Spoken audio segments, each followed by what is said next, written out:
Buenas tardes con todos. Muchas gracias por estar conectados aquí en Sala 2. Como se indicó en la mañana, las precisiones las voy a volver a repetir para que puedan considerar que deben conectarse 14 horas para estos 2 días y así obtener su constancia de participación. Asimismo, reiterar que no hay un registro de asistencia, sino que el hecho de estar conectados a la plataforma ya es válido para considerar su asistencia en estos 2 días. Este día tenemos programado 3 bloques muy importantes en esta sala y vamos a dar inicio ya para poder aperturar la sala que tenemos aquí designada, que es esta sala 2. Vamos a dar inicio al bloque de investigación, este bloque muy importante que va a tener la participación de moderadores con mucha experiencia y también componentes que han desarrollado investigaciones muy importantes para el país.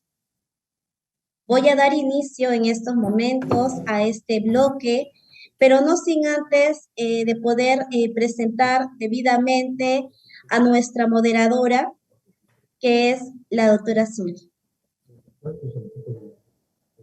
La doctora Zuli Puyén Guerra es bióloga, microbióloga de la Universidad Nacional de Trujillo, con un máster y doctorado en microbiología de la Universidad Autónoma de Barcelona en España.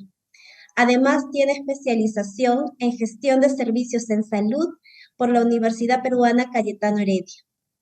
Asimismo, es responsable e investigadora del Laboratorio de Referencia Nacional de Micobacterias del Instituto Nacional de Salud.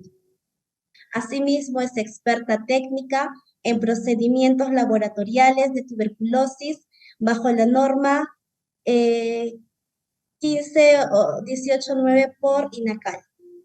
Asimismo, es consultora por OPS como experta técnica en TB para la región de las Américas. Así también es miembro del Comité Nacional de Retratamiento, más conocido como el CENER, y es revisora de la Revista Peruana de Medicina Experimental y Salud Pública y otras en la temática de enfermedades infecciosas. Y también es docente en la Facultad de Medicina de la Universidad Privada de Ciencias Aplicadas y tiene a su cargo diferentes proyectos de investigación relacionados a tuberculosis financiados por Procencia. Adelante, doctora Zuli, le doy paso. Sí, buenos días a todos. Muchas gracias, Erika, por la presentación. Y bueno, el día de hoy vamos a comenzar con este bloque que es básicamente la investigación, ¿no? Como todos los bloques que de una u otra manera durante todos estos 2 días que vamos a estar de lleno en lo que es investigación en tuberculosis. Y ahora vamos a dar pase al biólogo David Santos Lázaro con el tema diversidad genética de LOCI, candidatos ligados a Mycobacterium tuberculosis resistente a bedaquiline de Lamanit y pretonamid. El biólogo David Santos Lázaro es biólogo genetista, biotecnólogo, es egresado de la maestría en biología molecular de la Universidad Nacional Mayor de San Marcos, es investigador del Laboratorio de Referencia Nacional de Micobacterias del Instituto Nacional de Salud. Desde el año 2015 viene trabajando en proyectos de investigación del laboratorio del Instituto Nacional de Salud, cuyos fines son la mejora en el diagnóstico temprano de la tuberculosis, la búsqueda de nuevos marcadores moleculares asociados a resistencia farmacológica y el conocimiento de la dinámica de transmisión y las relaciones filogenéticas de las cepas de Mycobacterium tuberculosis circulantes en el Perú. Por favor, biólogo David Santos, tienes la palabra para continuar con tu presentación. Hacerte recordar que tienes 15 minutos para hacer la presentación y al final de todas las presentaciones, que en este caso voy a moderar, son 4, viene el bloque de preguntas, 10 a 15 minutos de preguntas para poder responder a las dudas, en este caso, de los asistentes. Muchas gracias. Adelante, David. Buenas tardes con todos. Voy a comenzar a compartir pantalla.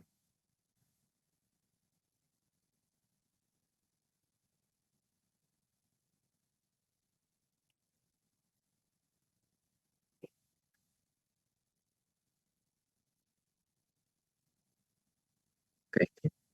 Bueno, agradecerles por la invitación para esta serie de exposiciones de la jornada y bueno, voy a comenzar hablando sobre este tema que es un estudio realizado sobre la búsqueda de la diversidad genética de genes potencialmente asociados o vinculados a la resistencia frente a fármacos nuevos en la lucha contra la tuberculosis. Los fármacos son betaquilina, delamanid y pretomamida.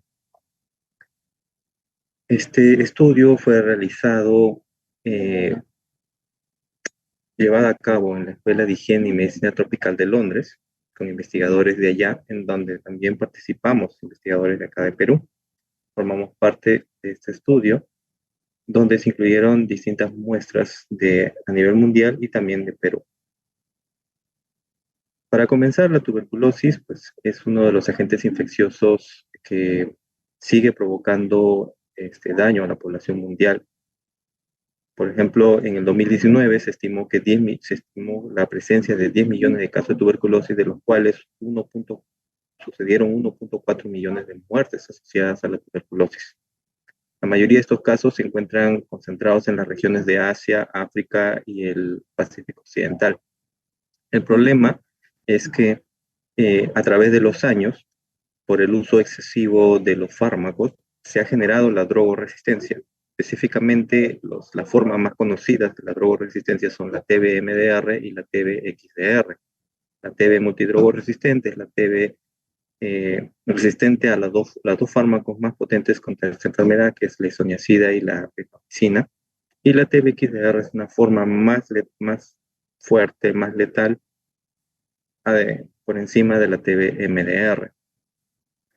Entonces, a través de los años, lo que se ha hecho es, los fármacos que se utilizaban hasta ese momento ya las cepas empezaron a generar resistencia, entonces los fármacos ya no eran tan efectivos, por lo que en los últimos años, la OMS ha venido recomendando la inclusión de nuevos fármacos en los esquemas de tratamiento de la tuberculosis drogoresistente.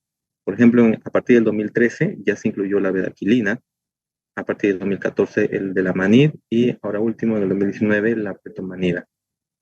Sin embargo, el problema es también que a pesar de que estas drogas han sido introducidas recientemente, ya se está generando evidencia de que existe resistencia a estos fármacos, algunos de estos fármacos, sobre todo con trabajos in vitro. Entonces, el estudio tuvo como objetivo presentar, analizar, buscar, obtener un catálogo de variantes con mutaciones importantes que potencialmente podrían reducir la eficacia de los fármacos de bedaquilina, delamanid y pretomamida a nivel mundial. Para esto lo que se hizo fue analizar genes candidatos asociados con la resistencia a estos fármacos. Estos genes ya han sido desde hace muchos años atrás evidenciados a través de publicaciones científicas y se ha visto que existe una asociación, una posible asociación entre determinados genes con la resistencia a determinados fármacos. Entonces, se buscó analizar estos genes y se buscó también establecer la frecuencia de estos marcadores de resistencia putativos o probables a nivel de todo el mundo, ¿no? Y también pues descartar mutaciones que posiblemente no estén asociadas a la resistencia. Entonces, ir filtrando qué mutaciones sí podrían estar asociadas y qué mutaciones no podrían estar asociadas a resistencia. El problema es que estos, como son fármacos nuevos, de todas maneras todavía no hay mucha información sobre resistencia fenotípica, resistencia cuando se ve que la cepa no crece en un determinado medio de cultivo con drogas específicas. Entonces, el trabajo más que todo es cíclico, ver qué es lo que se tiene como punto de partida, como línea base respecto a las mutaciones. Para esto, se seleccionaron 33.675 aislamientos de Mycobacterium tuberculosis disponibles en bases de datos internacionales. Estos aislamientos, mejor dicho, la data, la información obtenida fueron secuencias crudas de secuenciamiento de genoma completo que se realizaron a nivel mundial. Como se sabe, a través de los años, esta información de secuenciamiento de genoma completo, la data cruda, ha crecido exponencialmente. Muchísimos países ya lo practican a nivel de rutina o a nivel de investigación, pero sí secuencian el genoma completo de las cepas de Mycobacterium tuberculosis que están circulando en estos países. Y estas cepas son subidas a repositorios internacionales. Esta información, mejor dicho, son subidas a repositorios internacionales y están allí y están de acceso libre para que diversos grupos de investigación las tomen y hagan sus propios análisis. Entonces, es así lo que se hizo. Se utilizaron estos 33.675 aislamientos, datos de secuenciamiento de genoma completo de todo el mundo, como se ve en la gráfica, incluido Perú también, y los datos obtenidos comprendieron de aislamientos realizados, de MTV, realizados entre 1991 y 2018, procediendo de 114 países de todo el mundo. La metodología en sí fue analizar estas secuencias genómicas que están públicas a nivel mundial, pero no es analizar todas, sino a estas secuencias utilizadas a nivel informático, lo que se le hizo fue hacer un filtro. Por ejemplo, se le pusieron filtros de calidad para este análisis. Por ejemplo, que el 90% de las lecturas sean asignadas a H37RB. ¿Qué quiere decir esto? Que de la secuencia, la información genética que está colgada en Internet, en la nube, en los repositorios, sean pues secuencias, que utilicen secuencias puras, secuencias que no estén contaminadas con material humano o con otra micobacteria no tuberculosa.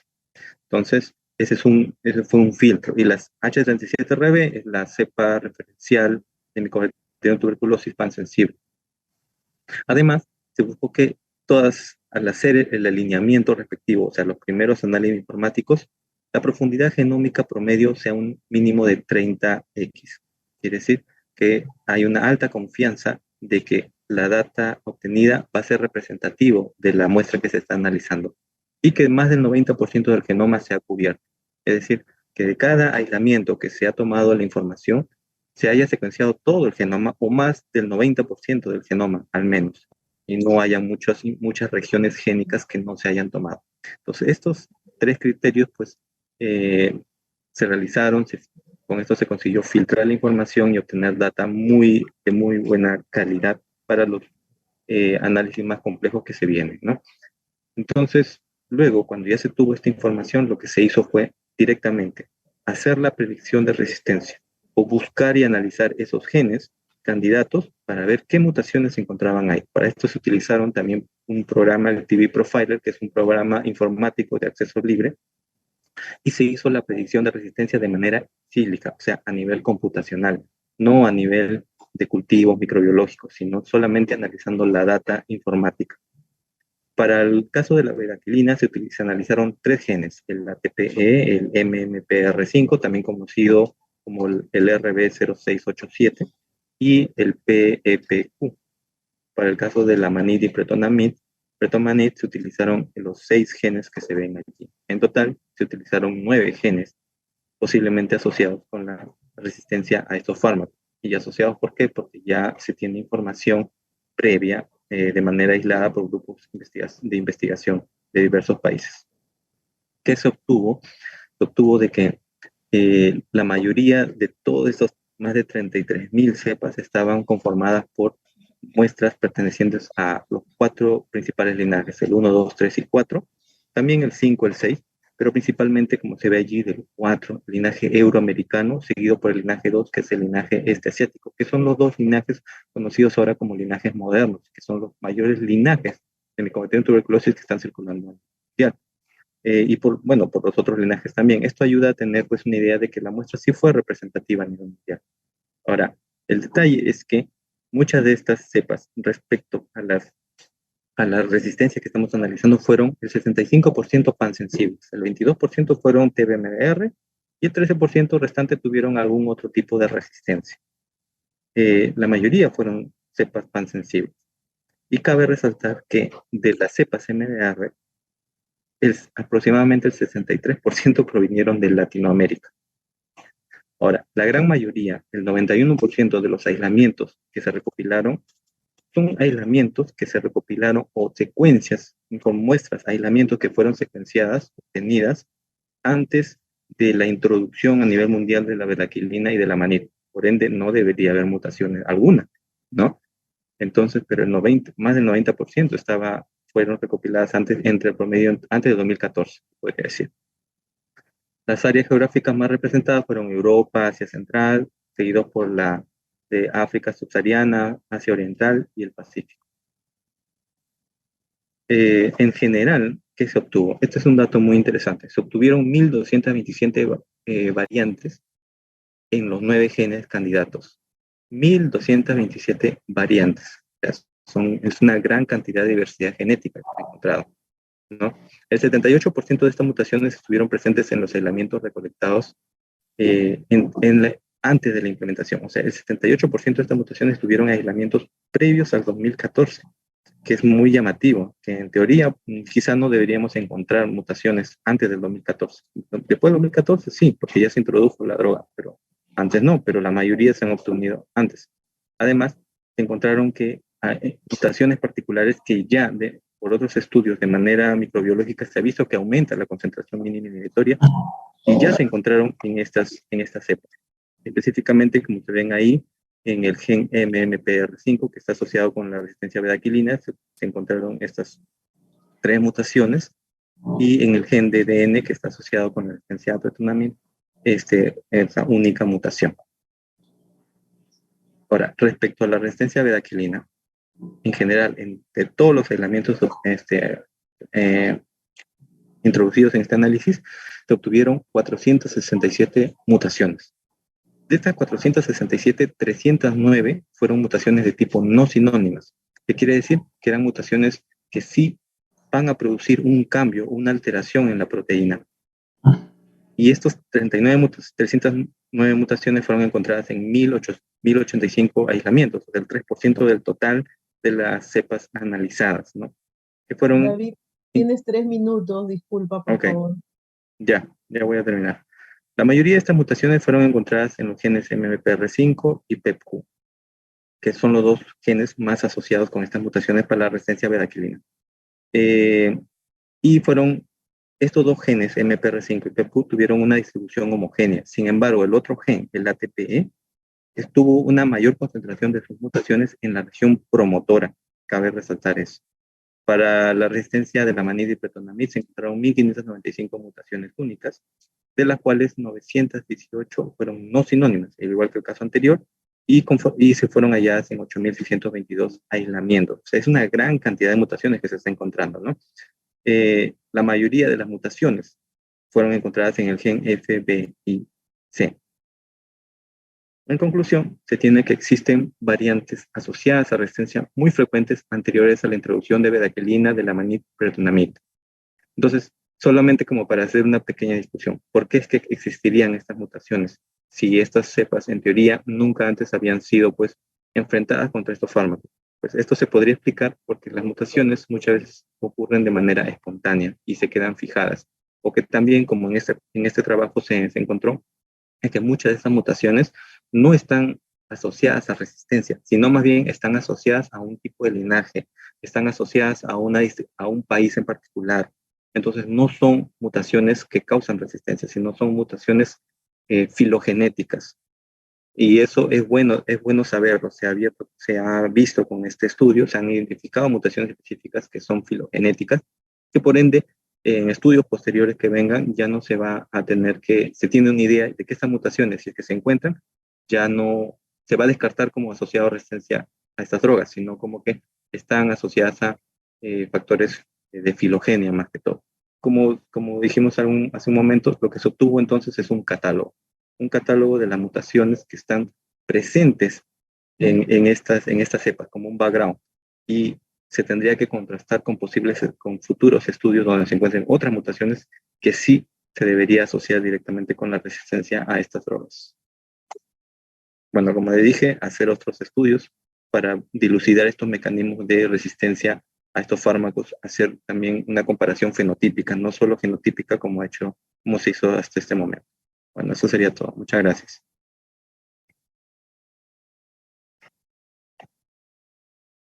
Muchas gracias, David. Gracias por la presentación. Por favor, te pido que nos acompañes hasta el final de la rueda de presentaciones para poder ir a las preguntas. Bueno, ahora vamos a dar vamos a presentar al siguiente expositor, que en este caso se trata del biólogo Marco Galarza, ¿no? Él va a hacer el tema perfil comparativo de ARN pequeños exosomales circulantes derivados de pacientes peruanos con tuberculosis y adenocarcinoma pulmonar. Marco Galarza es biólogo molecular, es egresado de la Universidad Nacional Mayor de San Marcos, hizo una maestría en biología molecular en la Universidad Nacional Mayor de San Marcos, labora actualmente en el INS desde el 2009 y es parte del área de innovación tecnológica del Centro Nacional de Salud Pública. Su carrera abarca varios aspectos de la genómica y transcriptómica, con una amplia formación científica en tuberculosis y enfermedades infecciosas emergentes. Ha participado de varios estudios relacionados a nuevos métodos de diagnóstico molecular de tuberculosis. Buenas tardes, Marcos. Te voy a dar en este caso la palabra, por favor. Tienes 15 minutos para poder hacer esta presentación. Muchas gracias. Buenas tardes, doctora Zuli. Muchas gracias por la oportunidad de poder presentar. Voy a compartir la presentación por un segundo. Disculpen, el fondo en oficina no he podido instalar el aplicativo virtual, pero bueno, vamos a...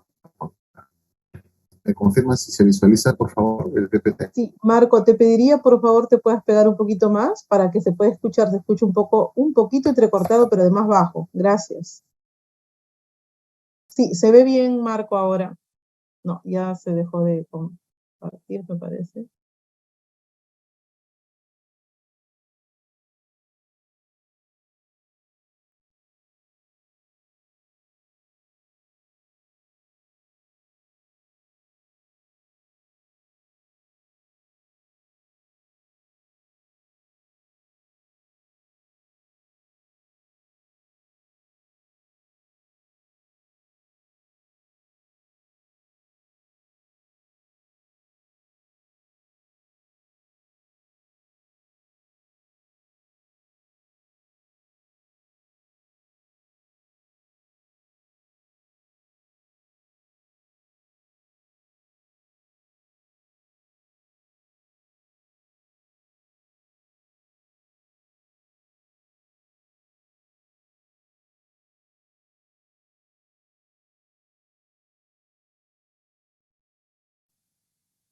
Sí, vamos a esperar un minuto. A ver, ya creo que Hola, se está Zuli, disculpa. conectando. Sí, Marco, te doy la palabra, Marco. Adelante, por favor. Bien, ahora no sé si me pueden escuchar correctamente. Por favor. Sí, Marco, por favor, continúa. Listo, gracias.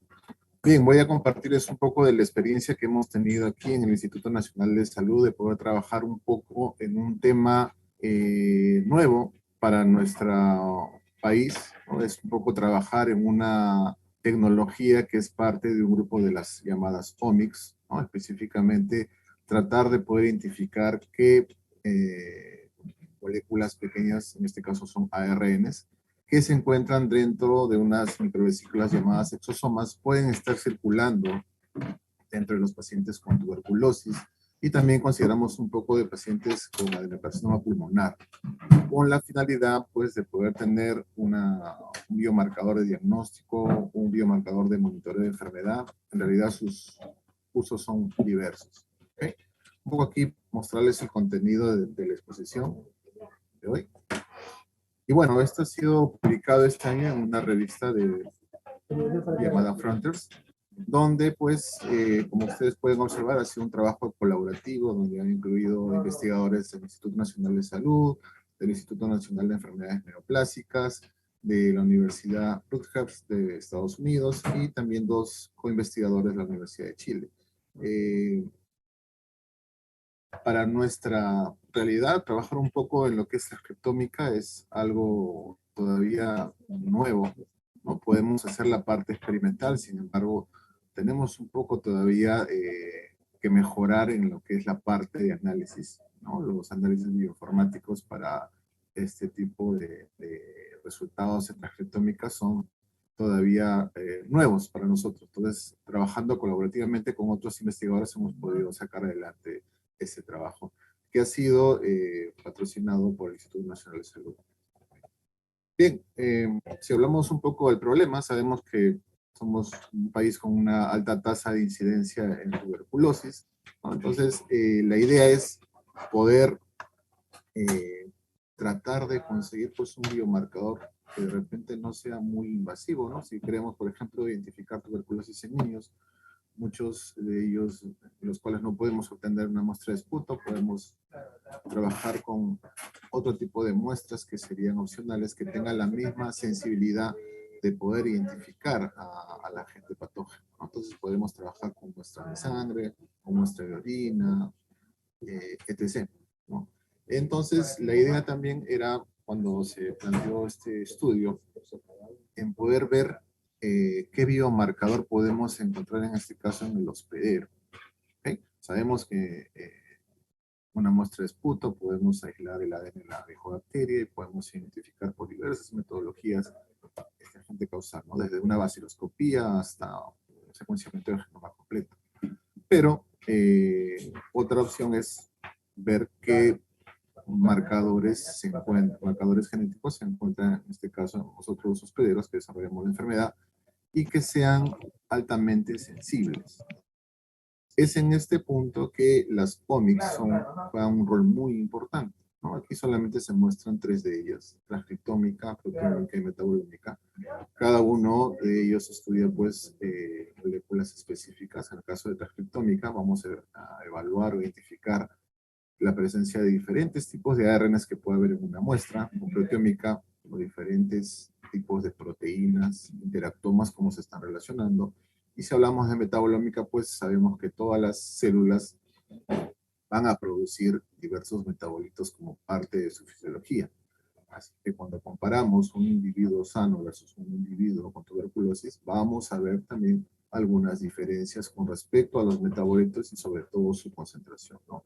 Puede haber una mayor concentración, una menor concentración. De igual forma, para el caso de lo que es transcriptómica, va a haber la expresión pues, de diferentes ARNs. Nosotros nos hemos enfocado en ese estudio en trabajar con ARNs pequeños y específicamente microARNs, y poder evaluar la expresión de cada uno de ellos en diferentes estadios de la enfermedad. ¿Okay? Para esto, pues, hemos trabajado con personas clínicamente sanas, con personas que no desarrollaban la enfermedad, pero sí tenían la infección, estamos hablando de tuberculosis latente, con personas que desarrollaron ya propiamente la tuberculosis activa, y un grupo pequeño de pacientes con adenocarcinoma de pulmón de células no pequeñas. ¿Okay? Entre los objetivos era poder caracterizar a todos los ARNs pequeños que estaban presentes dentro de estas muestras. Hemos trabajado con muestras de suero, específicamente con personas sanas, con diagnóstico de tuberculosis y cáncer de pulmón. Y como objetivos específicos era poder identificar qué microARNs estaban expresados en los pacientes con tuberculosis latente, qué microARNs estaban expresados en tuberculosis activa y qué microARNs estaban expresados en pacientes con cáncer de pulmón. ¿Con qué finalidad? De poder encontrar un biomarcador en este caso, para el cáncer de estadio temprano, ¿no? Que muchas veces se identifica cuando ya la enfermedad está muy avanzada. Y en el caso de tuberculosis, un perfil de microARNs que sean específicos para diagnóstico. ¿Okay? Mencionarles también un poco del marco teórico. Hemos visualizado en la parte del título que hablamos un poco de exosomas, ¿verdad? Entonces, estos exosomas son unas microvesículas microscópicas que van a liberarse, ¿sí?, cuando las células quieren comunicarse unas a otras. ¿Y cuándo se da esto? Cuando hay procesos de inflamación o cuando hay procesos de infección. ¿Okay? Entonces, funciona muy bien para el caso del cáncer en procesos de inflamación, y en el caso, pues, el desarrollo de la tuberculosis en el proceso de la infección, también se van a liberar estos exosomas. Ahora, estos exosomas tienen un contenido, ¿no? Pueden visualizar, podemos encontrar dentro de ellos moléculas de ADN, moléculas de ARN, algunos ARN circulares, secuencias de proteínas, etc. ¿Okay? Es más, hace muchos años atrás, un científico chino descubrió, a través del estudio de la carga, del contenido de estos exosomas, en base a estos marcadores podía identificar hasta siete tipos diferentes de cáncer. ¿Ok? Entonces, es muy, muy estudiada estas microvesículas y sobre todo su contenido. Entonces, aprovechando ese conocimiento previo, es que nosotros también decidimos poder aislar estos exosomas, existen ya kits comerciales para eso, y poder identificar su contenido.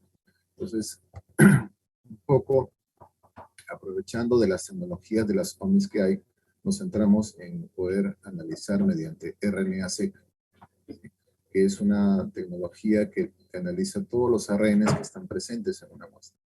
¿Okay?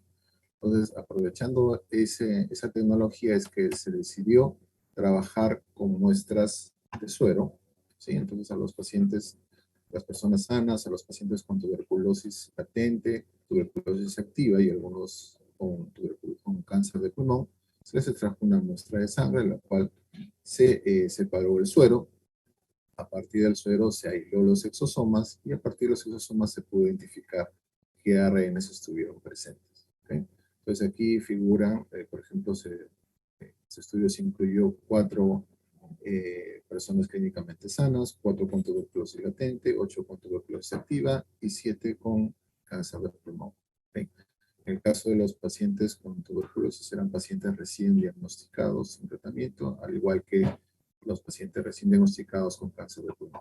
Aquí al lado derecho podemos visualizar una tabla general con las características clínicas de los grupos, tanto de los controles sanos como con los pacientes con tuberculosis.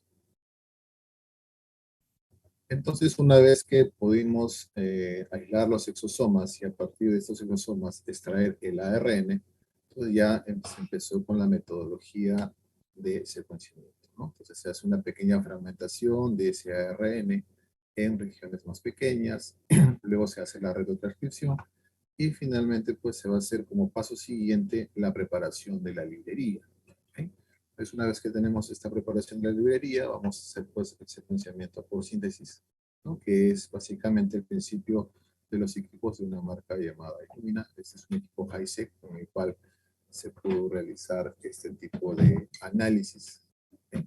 Y el siguiente paso pues es hacer todos los eventos relacionados a los análisis bioinformáticos, ¿no? Entonces aquí se muestra un pipeline de cómo se realizan estos análisis bioinformáticos, ¿no? Desde ver la calidad de los resultados de los RIS, hacer un preprocesamiento, un alineamiento, ¿sí? Un ensamblaje de estos transcriptos, una expresión, una cuantificación de la expresión y evaluar pues la expresión diferencial.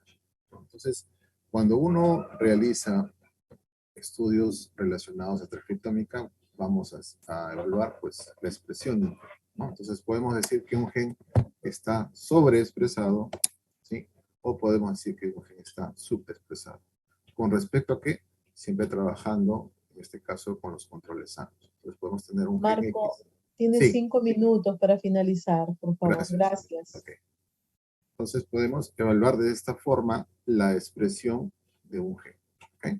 Entonces, aquí ya empezamos a mostrarle un poco los resultados que se tuvo con este pequeño grupo de pacientes y controles sanos. Miren, aquí tenemos un gráfico que es un diagrama de Venn que va a visualizar justamente la comparación entre lo que es tuberculosis latente, tuberculosis activa, pacientes con cáncer y los controles sanos, y los números que representan son las interrelaciones de los ARN pequeños que están presentes, ¿okay? Y cómo se interrelacionan entre ellos.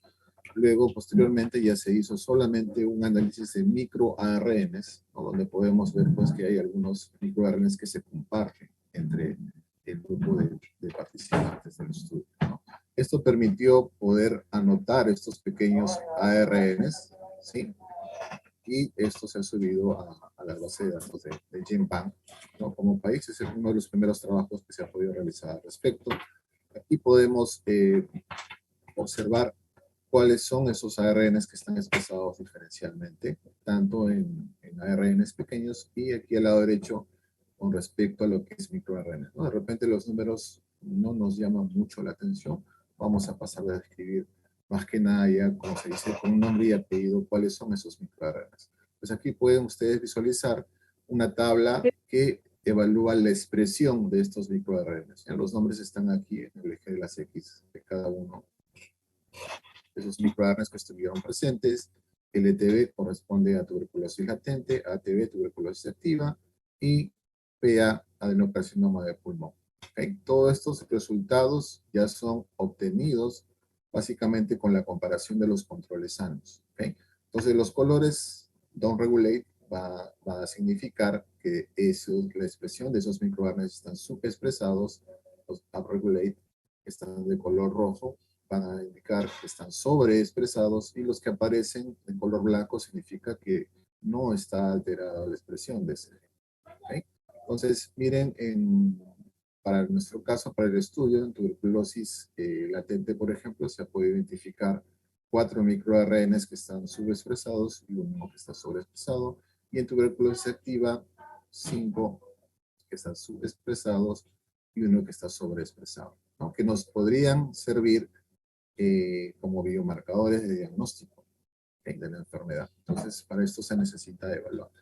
Indudablemente, cuando uno identifica estos microRNAs, estos van a estar formando parte de vías metabólicas, ¿no? Entonces, si evaluamos cada uno, podemos mencionar, pueden visualizar aquí todas las vías posibles en las cuales van a estar relacionados tanto los pacientes con tuberculosis latente, tuberculosis activa y adenocarcinoma de pulmón.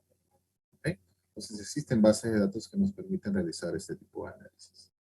Como conclusiones, vamos a poder tener que primero se evaluó un protocolo de extracción de exosomas que no había información al respecto aquí en nuestro país, que puede servir a futuros trabajos de investigación. Se pudo identificar 3 microRNAs específicos para tuberculosis latente, ¿no? Que estaban subexpresados, que podrían ser considerados como método diagnóstico. Esto se puede validar con un PCR en tiempo real, ya se ha hecho algo al respecto, también tenemos algo de experiencia. Se identificaron 4 microRNAs específicos para tuberculosis activa, que podrían servir para diagnóstico, y un microRNA compartido exclusivamente entre tuberculosis activa y tuberculosis latente. ¿Okay? Y solamente MIR20A para tuberculosis latente y 1584 para tuberculosis activa, que aparecieron sobreexpresados o al alza, ¿no? Entonces, estos microRNAs podrían ser de ayuda para lo que es el diagnóstico de tuberculosis en la actualidad, ¿no? Indudablemente se recomienda poder realizar muchos más estudios con una casuística mayor, ¿no? Y poder esto validarlo con otras metodologías más accesibles, ¿no? Como son el PCR en tiempo real, básicamente, que evalúa la expresión relativa de estos microRNAs. ¿Okay? Y creo que con esto es el último. Gracias.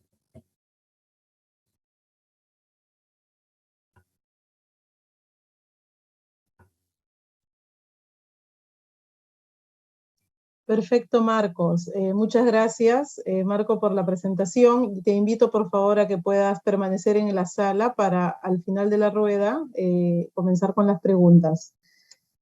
Bueno, ahora continuando con la presentación o con la sala, en este caso nos toca ahora evaluar o presentar mayor proporción de ascendencia genética nativa peruana se asocia con riesgo de progresión de la tuberculosis. En este caso, quien nos va a presentar es el biólogo Juan Herrera Celis. Él es biólogo genetista, biotecnólogo de la Universidad Nacional Mayor de San Marcos. Actualmente es profesional del Laboratorio de Socios en Salud, sucursal Perú, con muchos años de experiencia en el uso de técnicas de biología molecular aplicadas en investigación y diagnóstico con un interés especial en enfermedades respiratorias. Muchas gracias, Juan. Te doy en este caso la palabra para que continúes con la presentación. Muchas gracias. Buenas tardes con todos y gracias por la invitación en esta 9ª jornada científica. Voy a compartir mi pantalla. Bien, ahora yo en esta oportunidad quiero compartirles con todos ustedes un trabajo que se ha realizado aquí en Socios en Salud, en conjunto con la Escuela de Medicina de la Universidad de Harvard. Y este este trabajo prácticamente involucra a la población peruana para conocer acerca de esta asociación que existe entre la ascendencia genética nativa peruana con el riesgo de la progresión de tuberculosis. Este estudio ha sido ya publicado. Ustedes pueden encontrar mayor información si gustan en esta revista Cell Genomics. Y mayor información de la que yo les puedo proporcionar ahora, ¿no? Nosotros sabemos bien que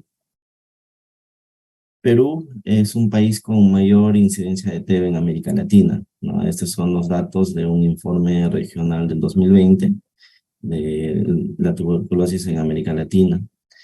Y nos hace ver a nosotros que tenemos como población mayor incidencia dentro de los países que conforman todo Sudamérica, América del Sur, ¿no? Y esto nos hace una pregunta: si los factores genéticos específicos de la ascendencia influyen en el riesgo de la progresión de tuberculosis.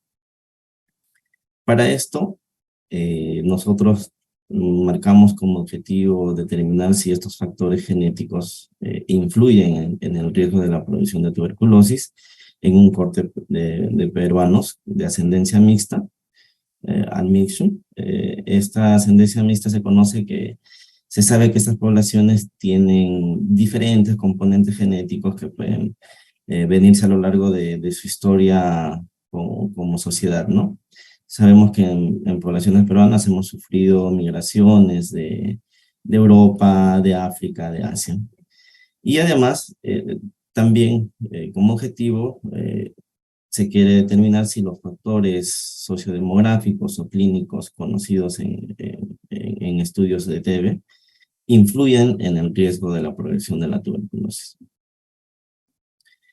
Entonces, la pregunta es esta: si la ascendencia genética contribuye a la variación de la susceptibilidad de la enfermedad.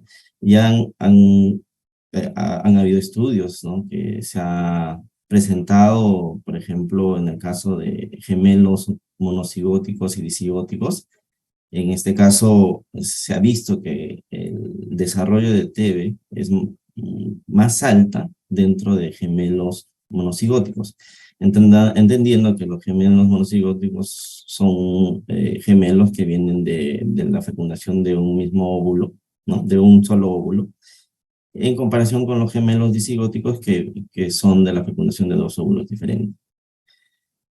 Y también hay estudios acerca de qué variaciones en poblaciones humanas pueden estar asociados al riesgo de TB.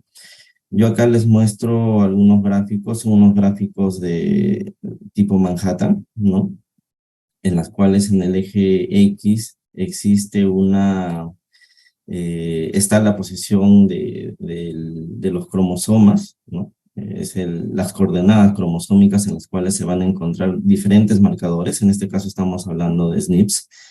Y en el eje Y es el valor negativo del logaritmo de P. Nosotros sabemos bien que si el logaritmo de P es mucho más bajo, va a ser significativo. Pero en este caso, considerando el valor negativo, los logaritmos o el valor más alto va a ser más significativo para el estudio que se esté realizando, ¿no? Por ejemplo, en estas gráficas son poblaciones africanas en su mayoría. Algunos han incluido poblaciones europeas.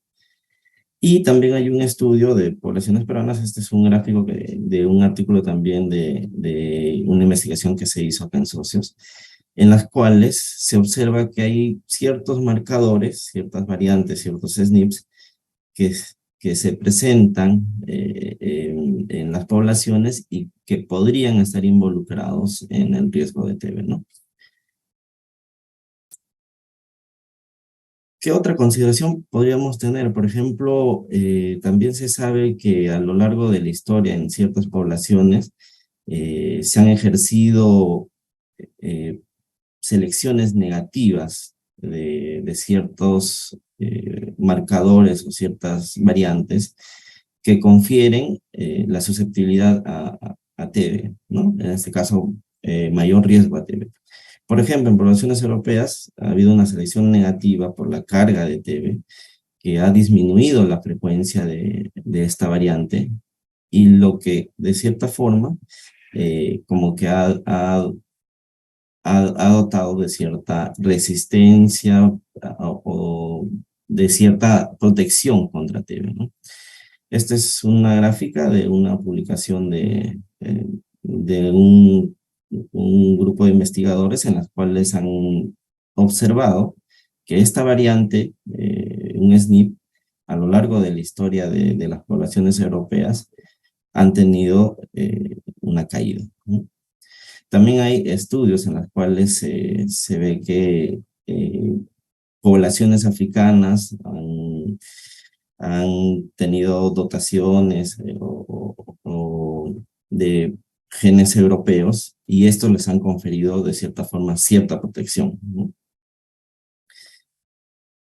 Entonces surge esta hipótesis: si realmente nosotros como población tenemos, influye nuestro componente genético, nuestra estructura genética como población al riesgo de TB, ¿no? Entonces, esta gráfica es una gráfica de un estudio hecho en poblaciones peruanas, de un grupo de investigación del Instituto Nacional de Salud, en los cuales se observa que en diferentes grupos estudiados de poblaciones peruanas, la mayor proporción de componente genético es nativo de andino, ¿no? Y que las proporciones del componente genético que viene de Europa, de Asia, están en menor proporción. Por ejemplo, acá observamos en poblaciones como Trujillo, Lima, Iquitos, Cusco, el mayor proporción es el componente genético nativo andino o amazónico, ¿no? Los colorcitos, cada uno de estos colores, lo que nos hace ver es el origen de este componente genético, y la mayoría son, como les menciono, de origen nativo, ¿no? Los colores verde y rojo son de origen africano, de origen europeo. Entonces, es, por ejemplo, de esperarse que en esta población que es los afroperuanos, tienen mayor componente genético de origen africano. Entonces, sabiendo esto, podría estar influenciado, el componente genético puede influir en la producción de TB. Esa es una pregunta, ¿no? Para esto nosotros diseñamos un estudio en la cual se considera los contactos que tienen un paciente positivo a lo largo de 12 meses, ¿no? Es un estudio, un diseño a nivel longitudinal, en las cuales se estudia un grupo de pacientes a través del tiempo. En total se han considerado 3.425 individuos, son 43% son mujeres, y la edad promedio es de 31 años. Vamos a separar en dos casos, en dos grupos, los casos positivos. Los casos positivos vienen a considerar el caso índice, el primer caso que se presenta dentro de un hogar, y los casos secundarios, ¿no? Casos que se presentan después de 14 días de haber sido detectado el caso índice, o dentro de los 14 días que se ha detectado el caso índice dentro de cada familia, ¿no? Y los controles en este caso vienen a ser el grupo o individuos en los cuales han sufrido una infección por TB, pero no ha progresado la enfermedad en ellos, ¿no? Lo que se conoce como TB latente. Se ha considerado población de Lima en los diferentes distritos, y a nivel ya del genotipado, o para conocer la inferencia de la inferencia genética, ¿no? de la ascendencia, lo que se hizo fue utilizar más de 700.000 marcadores en las cuales se han colocado en un microarray conocido, que le ponen nombre de LimaArray, porque se ha considerado información de diferentes bases de datos. Y esta información ha sido colocada en estos arrays, en estos arreglos, para después determinar si existe la presencia de estas variantes en los individuos y en las poblaciones, ¿no?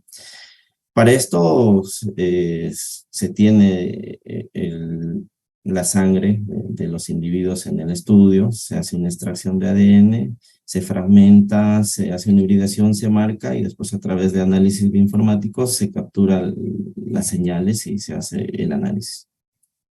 Juan, tienes 5 minutos, por favor, para terminar. Gracias. Ok, sí. Entonces, como resultado, lo que nosotros obtenemos, por ejemplo, como les mencioné, hay dos grupos grandes, los grupos de casos positivos y los controles. La diferencia es que en estos grupos, los controles son infectados, pero no presentan la enfermedad. En cambio, en los casos positivos sí presentan la enfermedad. Nosotros podemos ver que en la estructura genética, en nuestras poblaciones, tiene más componente nativo peruano, ¿no? A comparación de los componentes europeos, africanos o asiáticos. Estas otras poblaciones son otras poblaciones de bases de datos de otros grupos, ¿no?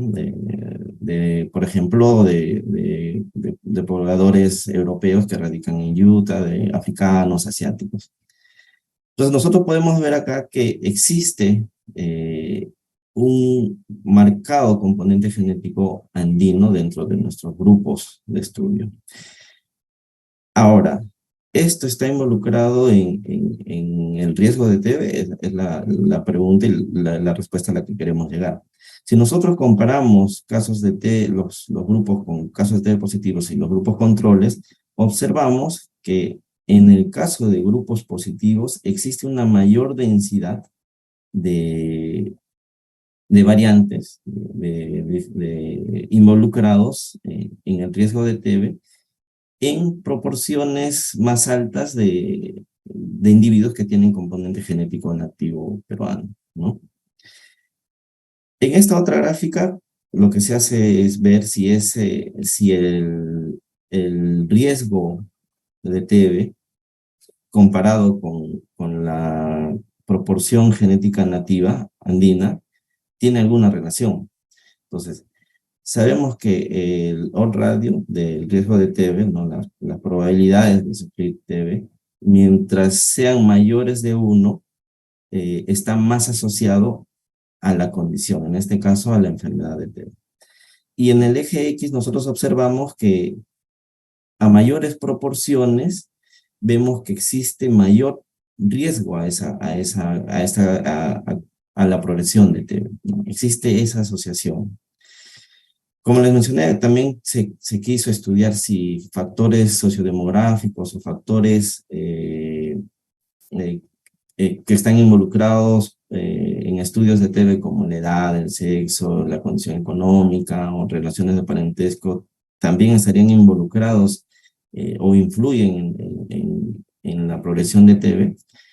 En este caso se hizo ese análisis haciendo estas consideraciones y se observa que los valores de las probabilidades de la progresión de TB no varían. Es decir, así se ha considerado esto, no hace de que los individuos cambien su condición o las poblaciones cambien su condición a menor riesgo.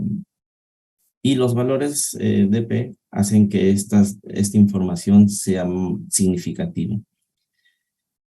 Entonces, se concluye que esta ascendencia genética nativa está asociada con el riesgo de la progresión de TB, ¿no? Y es independiente de la estructura de la población, de las condiciones, de los factores sociodemográficos que hemos considerado en este estudio. También, de cierta forma, la ascendencia genética europea hace que estos grupos, quizás en individuos que tienen mayor ascendencia genética europea, tengan menor riesgo a la progresión de TB, ¿no? Ahora, este estudio no es un estudio focalizado en tan solo un locus, ¿no? Sino que nosotros asumimos que esto es una condición un poco más compleja, ¿no? Es una condición heterogénea, producto de una arquitectura más poligénica, ¿no? Y por último, ya para terminar, solo como para mencionar que sería importante hacer más estudios de de genómica humana a gran escala en diferentes poblaciones para comprender más si existe este riesgo de la progresión de TB o otras enfermedades, ¿no? Gracias.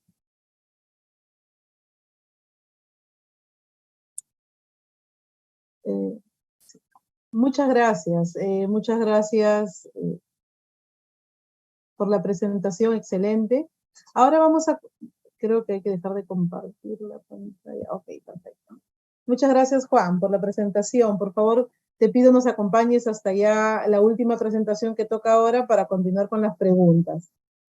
Bueno, ahora vamos a continuar con la última presentación de este bloque de investigación y lleva de título Estructura genética de cepas drogoresistentes de Mycobacterium tuberculosis en Perú, basada en haplotipos obtenidos de un ensayo con sondas en línea.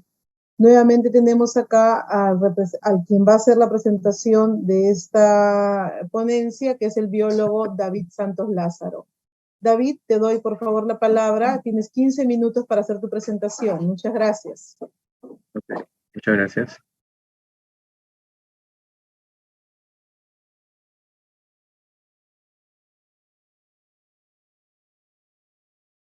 Bueno, voy a también tener el agrado de compartirles los resultados de este estudio, y se basa pues en buscar, como dice, la estructura genética de cepas drogoresistentes de MTB, pero utilizando la información genética hallada en un tipo de ensayo de sonda en línea.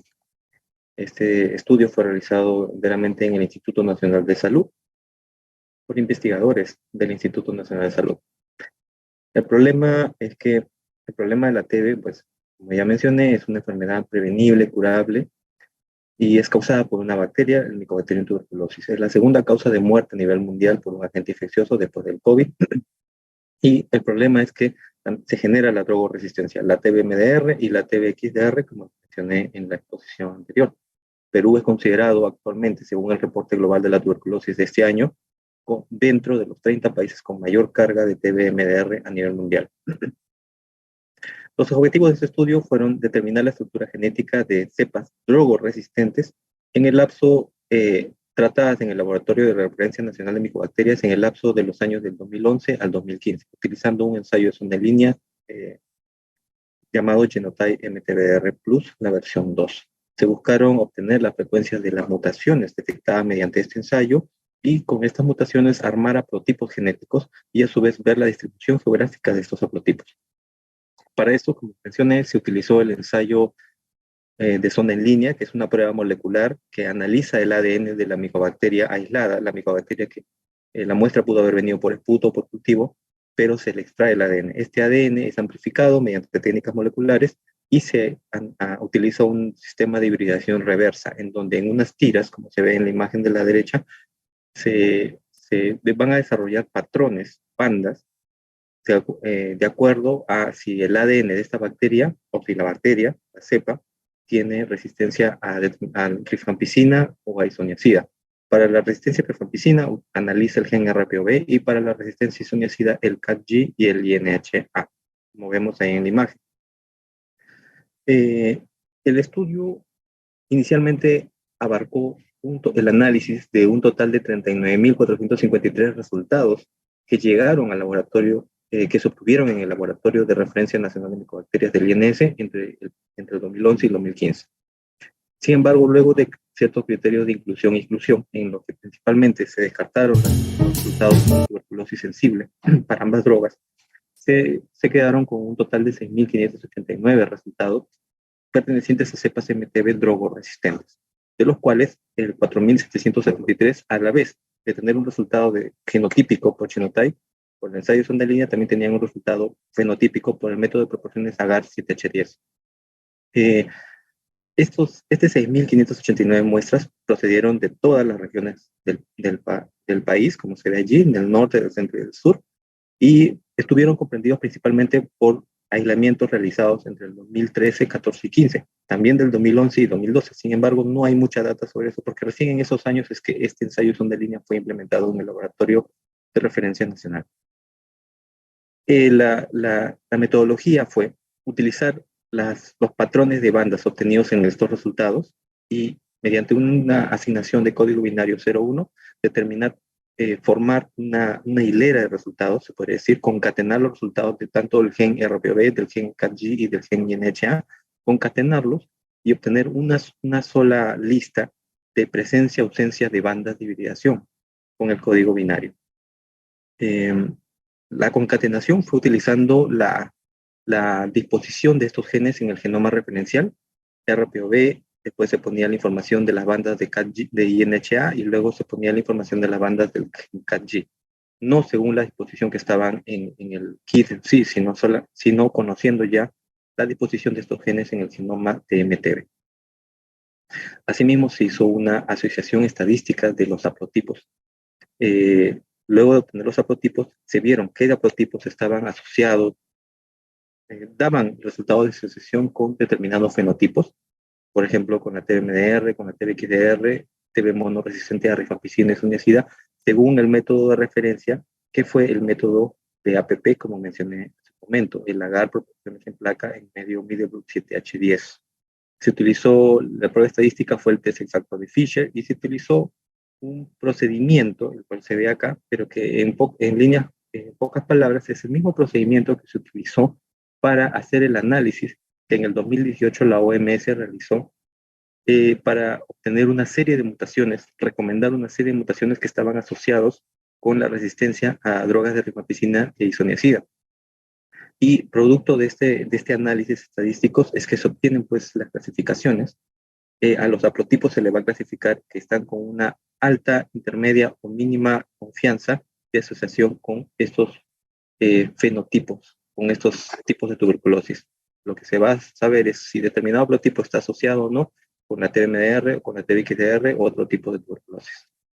Entre los resultados tenemos que una inspección general se obtuvo que la mayoría de estos 6.589 resultados drogoresistentes, la mayoría eran pues resistentes a isoniazida. Y por este diagrama de Venn se puede observar que, claro, hay una gran cantidad de cepas multidrogoresistentes, pero si comparamos entre la TB mono resistente a isoniazida y la TB mono resistente a rifampicina, vemos que hay una mayor proporción de TB mono resistente a isoniazida en el territorio nacional. ¿Qué es lo que se observó también? Bueno, analizando ya los 3 genes, tenemos que en el cuadro A tenemos la disposición de las mutaciones ocurridas en el gen RPOB.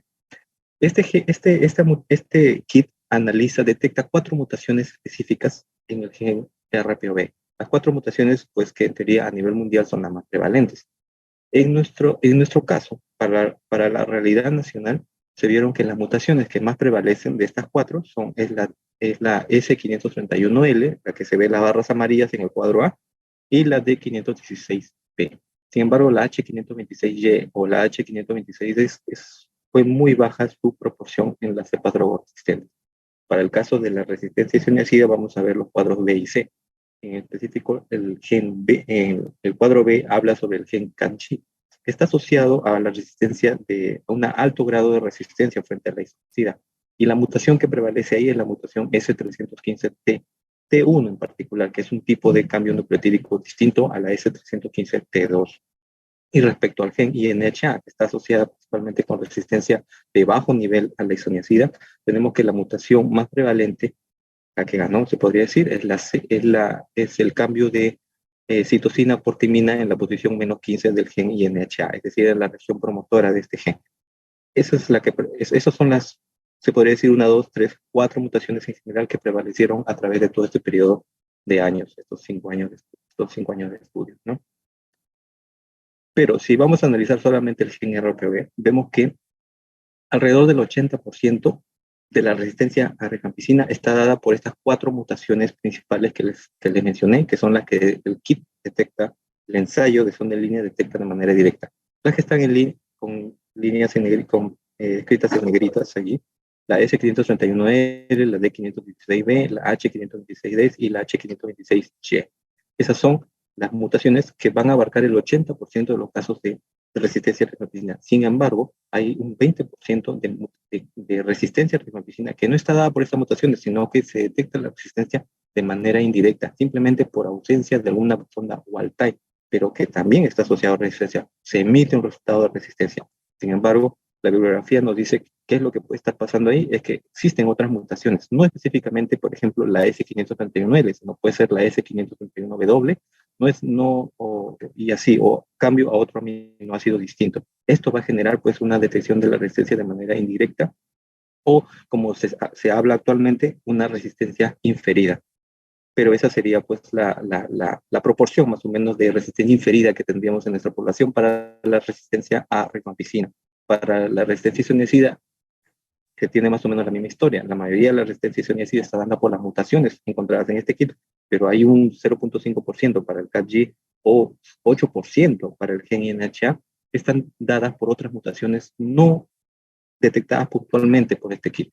Sin embargo, que a través de otras investigaciones se conoce que existen estas mutaciones. Cuando se usa la concatenación en total de todos estos 21, de estas 21 bandas de hibridación, se obtuvieron pues que existieron 134 haplotipos. A los haplotipos se les asignó como haplotipos de alta representatividad, como haplotipos comunes, muy comunes, raros o huérfanos, según su prevalencia. Y se vio que más del 87% de las cepas analizadas estaban representadas por 13 haplotipos. Llamamos comunes y menos comunes, pero son 13 haplotipos. O sea, solamente 13 haplotipos de los 134 abarcan más del 87% del total de muestras analizadas. ¿Cuáles son estos haplotipos? Ahí están los 13. Tenemos que de estos 13, 6 son haplotipos MDR, 4 son haplotipos monoresistentes a isoniazida y 3 son haplotipos monoresistentes a rifampicina. Es muy interesante esto porque se sigue viendo la prevalencia acá.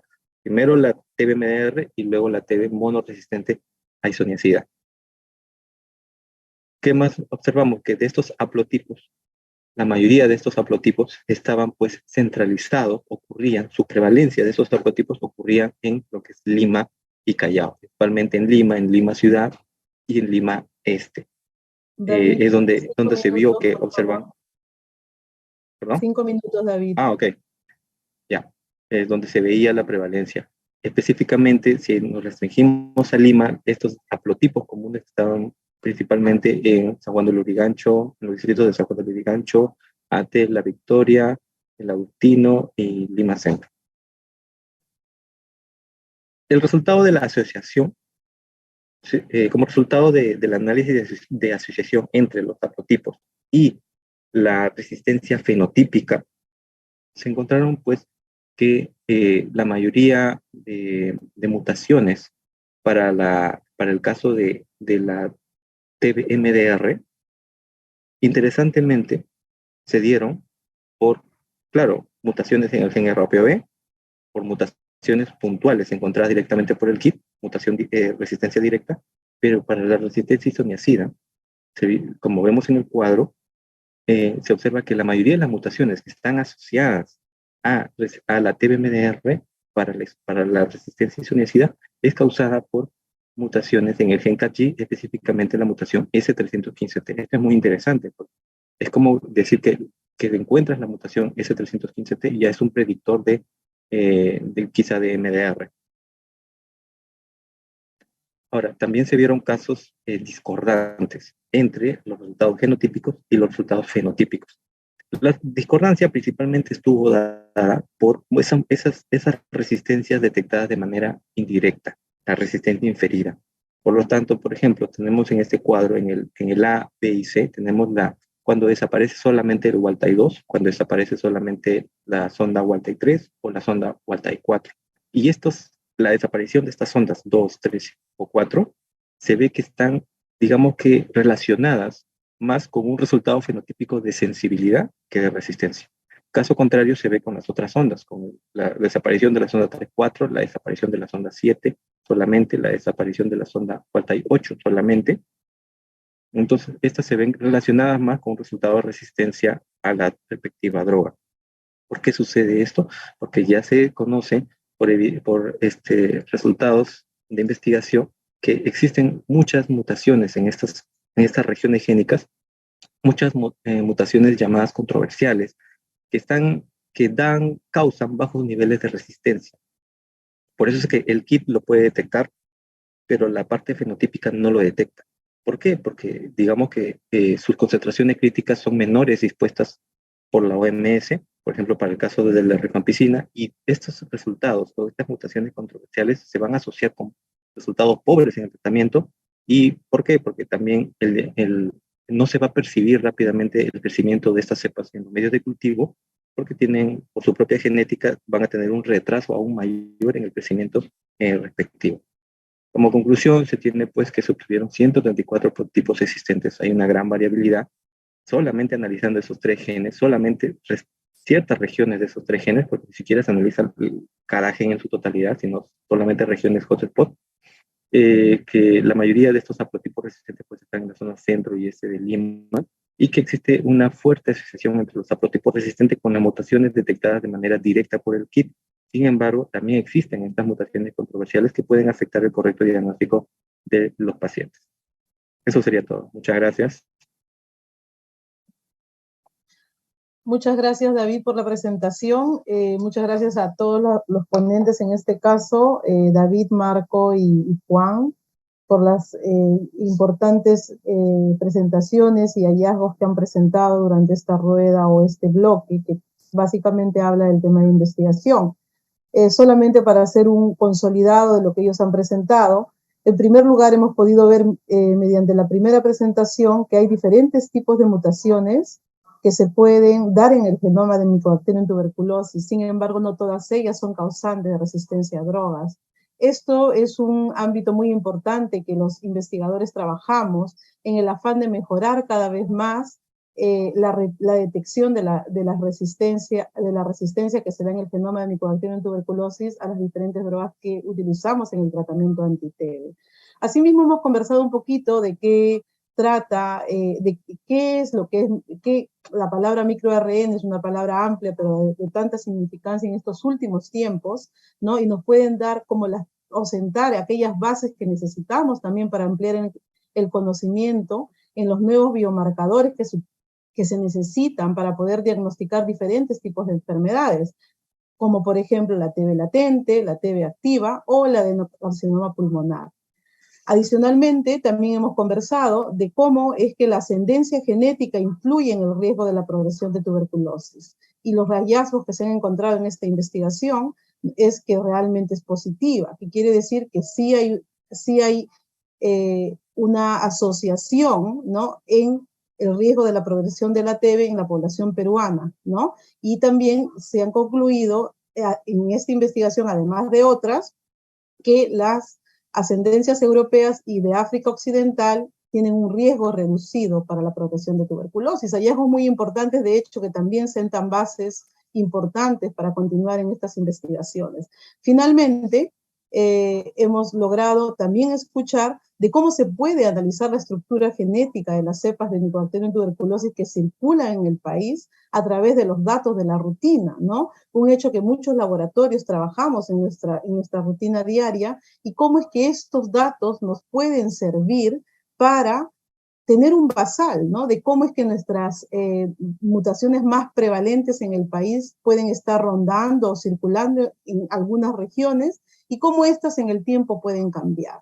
Esto también es un hecho muy importante que siempre sirve como un hecho basal para poder pues continuar haciendo un poco de dinámica de transmisión, que también es algo que está muy en boga y pues también puede ser de tanta importancia para la mejora del conocimiento. Bueno, doy gracias a los 4 ponentes, no, en este caso son 3, porque hay un ponente que ha hecho 2 presentaciones, y ahora vamos a ir al bloque de preguntas. Y en este sentido, las preguntas, acá tengo, tenemos, bueno, 9 preguntas, vamos a darles un espacio de 10 minutos para las preguntas. La primera, el surgimiento de tantas variaciones de genes de resistencia a bedaquiline y de lamanid en ese corto tiempo de uso, ¿se debe al azar o es impulsado por algún factor? De repente, David, ¿nos podrías responder a esa pregunta? Sí, muy buena la pregunta. Es algo que quizás no mencioné en la exposición. Es que lo que sucede es que los mecanismos de lo que se ha encontrado es que hay muchas mutaciones en los genes asociados para de resistencia para esas drogas. Entonces no se puede decir que estas mutaciones son causadas pues por un mal uso de las drogas, porque ni siquiera se usaban en su momento, cuando ya estaban existiendo estas mutaciones. Lo que pasa es que las mutaciones muchas veces ocurren de manera espontánea, es decir, se dan de manera natural y simplemente ya se queda en el background de la bacteria. Por eso es muy importante este estudio, porque se va a tener ese background de que estas mutaciones ya estaban de por sí, de manera natural, se podría decir, muchas de ellas en la genética de estas cepas, pero que ahora con los nuevos años que va a pasar, las nuevas terapias, los nuevos esquemas y la inclusión más aún de estas drogas y la diseminación de su uso en muchos países, sí se va a comenzar a aparecer mutaciones que sí van a causar directamente esta resistencia. La OMS, por ejemplo, ya en su último catálogo del año pasado, ya está analizando estas mutaciones en estos genes y ya está proponiendo algunas mutaciones. Entonces, lo bueno es determinar ahora qué mutaciones sí causan resistencia y qué mutaciones no. Entonces, este trabajo lo que hizo justamente es eso, ver qué mutaciones de por sí ya están en el background genético de las bacterias de los pacientes a los que no se les ha sometido a estas drogas y pues hacer como una línea base para saber que estas mutaciones posiblemente no están relacionadas a resistencia más adelante o son mutaciones más asociadas con la filogenia de la misma bacteria. Como, bueno, sintetizando, se da de manera natural, principalmente todas estas mutaciones que he mencionado, ¿no? Sin embargo, sí es bueno seguir analizando mutación por mutación para saber si causa o no una resistencia in vitro, que fue la recomendación final. Muchas gracias, David. Muchas gracias por la respuesta. Yo creo que esta pregunta va para Marco. La presencia, concentración de biomarcadores depende del tipo de muestra. Si es TB pulmonar, ¿la muestra necesariamente debe ser de esputo o podría usarse heces en caso de niños, por ejemplo? Bien, gracias por la pregunta, muy interesante. Dependiendo del tipo de muestra que uno vaya a analizar para la identificación de microRNs o RNs en general, va a variar la expresión. ¿Okay? ¿Qué significa esto? Nosotros hemos trabajado con muestras de suero y hemos identificado un perfil de microRNs que se expresan durante el desarrollo de la tuberculosis. Podemos trabajar con muestras menos invasivas, podemos trabajar con muestras de orina, por ejemplo. Es probable que encontremos otro perfil de microRNs que se estén expresando durante la infección.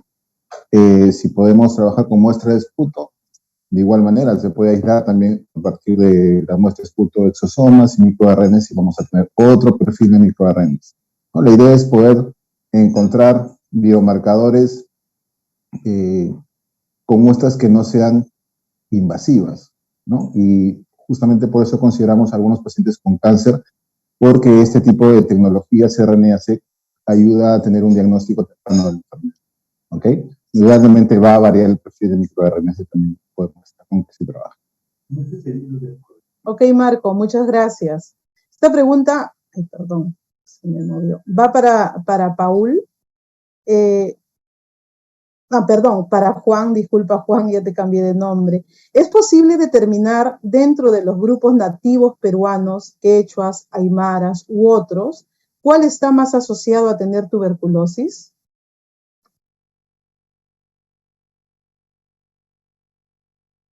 Buenas.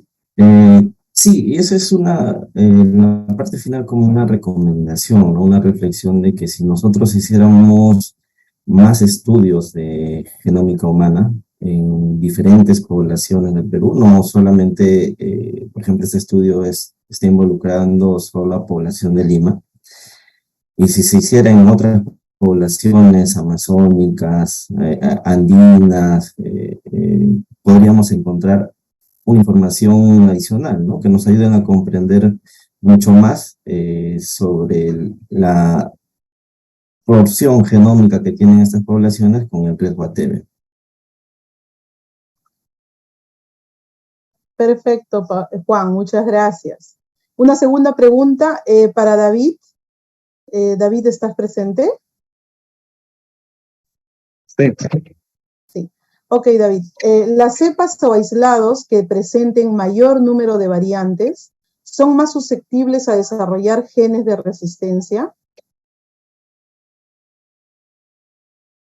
Sí, más o menos creo que, si entendí bien la pregunta, es que para el caso de estos genes analizados, claro, hay genes que tuvieron una mayor cantidad de mutaciones toda su extensión del ciclo. Sí, la tendencia, la idea sería esa, ¿no? Que si un gen presenta mayor cantidad de mutaciones, la probabilidad es mayor de que pues una de esas mutaciones sea pues una causante de la resistencia, ¿no? Sin embargo, no se puede simplemente decir porque tiene mayor cantidad de mutaciones ese gen está más asociado a resistencia. Pueden haber otros factores genéticos realmente u otros genes que están haciendo interacción entre gen con gen, que genética se le conoce como epistasis, que puede alterar el efecto de una mutación.